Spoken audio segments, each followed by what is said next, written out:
J'ai été très bien accueilli. On continue encore à me dire bienvenue, nous sommes très heureux que vous soyez là. Donc oui, je me sens bien à Toulouse.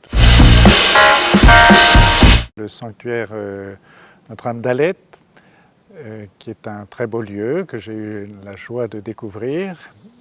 Je suis allé aussi pour le lundi de Pâques à Notre-Dame du Bout du Puy, donc à côté de Saint-Gaudens. Je suis allé à Avignonnet, mais ce qui m'a beaucoup touché, c'est que devant beaucoup de maisons était mis un petit autel, une statue de la Vierge, des bougies allumées ou des icônes de la Vierge Marie, etc. Et je trouvais ça très beau et très touchant. Ça dit quelque chose de la foi, en tout cas du lien qui reste au moins pour certaines personnes avec l'Église et en particulier la Vierge Marie. Pour moi, les plus grandes joies sont toujours les joies des rencontres et en particulier les joies de découvrir le travail de Dieu dans les cœurs. Alors on peut lire ça dans les lettres des catéchumènes, les lettres des confirmants. J'ai été très touché par une lettre d'un jeune qui avait écrit tout un paragraphe extrêmement beau et profond. Et donc ça me nourrit aussi. J'aime beaucoup le chapitre 15 de Saint Jean et c'est là que j'ai tiré ma devise, demeurer dans mon amour. Et je vois toujours plus l'importance pour une église diocésaine d'être enracinée dans le Christ, particulièrement aujourd'hui où il y a quand même un peu de vent et un peu de vagues, et d'où l'importance pour nous de demeurer profondément dans le Christ. Je continue à croire que nous sommes attendus dans le monde.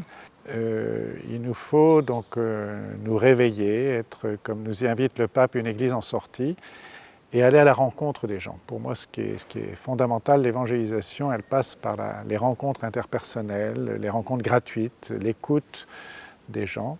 Et il me semble que c'est toujours d'impliquer l'ensemble des chrétiens dans la mission de l'Église et de permettre vraiment une collaboration, de se reconnaître profondément, frères et sœurs, chacun assumant ses charismes, mais qu'il n'y ait pas de fossé entre le prêtre et les laïcs, mais une collaboration ajustée, vraiment fraternelle. Tout ça, évidemment, toujours dans le but de la mission.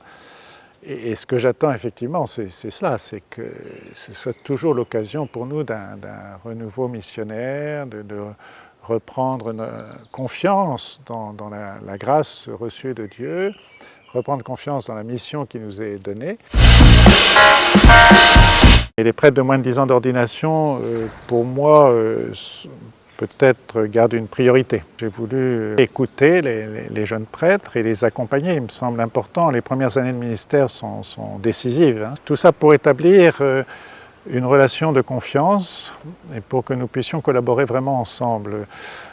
J'ai toujours compris depuis que je suis évêque que s'il n'y avait pas une confiance entre l'évêque et son presbytérium, la mission serait très compliquée. Alors nous avons eu une assemblée des prêtres à l'occasion de la démarche synodale qui a été très appréciée parce que tout le monde était heureux de se retrouver. Ce qui m'a marqué d'abord, c'est que les groupes se sont réunis, ont commencé par se mettre à l'écoute de la parole de Dieu et à invoquer l'Esprit Saint. Et pour moi, c'est déjà peut-être le cœur même de cette démarche, le fond qui inévitablement portera du fruit.